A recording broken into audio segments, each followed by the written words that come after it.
Europe is considering a new Covid-19 strategy, accepting the virus. The United Kingdom has already declared that the Omicron wave is over and is going maskless, returning to work and doing away with vaccine passports. Spain is laying the groundwork to treat the next infection surge, not as an emergency, but an illness that is here to stay. Will this be the way how we all start living with coronavirus in the coming days? Mandatory face covering, COVID passes, and work from home guidance. All of this is set to become a thing of the past in a handful of countries in Europe.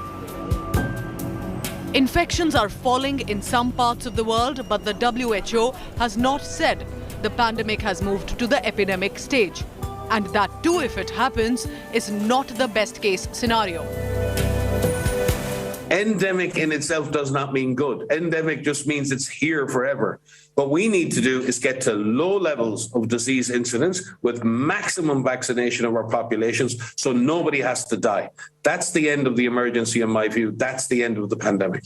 The sword continues to hang over our heads and nothing can be left to chance when it comes to viruses, especially this virus that has mutated hundreds of times in the last 2 years. The WHO has strictly warned against treating the Omicron variant, the fifth variant of concern, as our path to endemicity. The problem is we are not at the driving seat. It is the virus which is calling the shots. And if you see the Omicron, it has emerged from the original SARS-CoV-2, not from the Delta, Alpha, Beta or Gamma. So we never know when will be the next variant emerge. It may be 6 months or it may be next week. While experts sound a note of caution, the United Kingdom, one of the COVID epicenters, wants to go about their lives, living the new normal. It hopes to lift the curbs.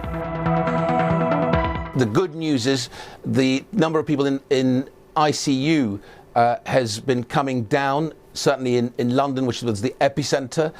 The level of staff absence in education has remained pretty flat. It was 8% before Christmas. It's at about 8.5% at the moment. So I'm confident that when we review this on the 26th of January, as we said we would do, then we'll be in a much better place to lift some of these restrictions. But it's worth remembering that because we stuck to Plan B, this economy is the most open economy in Europe.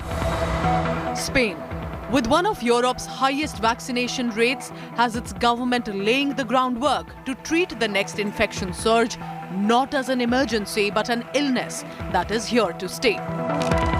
We're fortunate that Omicron, although it is highly transmissible, nonetheless is not as pathogenic. But the sheer volume of people who are getting infected overrides that rather less level of pathogenicity. In India, where vaccination has picked up pace and region-specific lockdowns continue, doctors say that the virus cannot be taken for granted and the protocols should not change. In the past too, countries lifted the curbs in the hope that pandemic is ending, but each time the virus has made a comeback.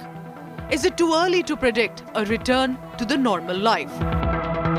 So what is, in your opinion, the reason behind countries like Europe, Spain is doing it, London is doing it, doing away with isolation, not making face coverings mandatory? What do you think of this move?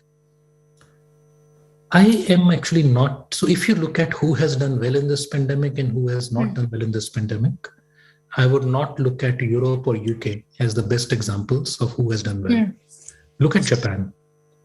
Japan has been through Delta waves. Now it is going to go through Omicron. You know, people are using masks regularly and properly. And a lot of Southeast Asia and the same things has kept it low. I personally think use of face coverings is a good idea. With Sneha Murdani, Bureau Report, India Today.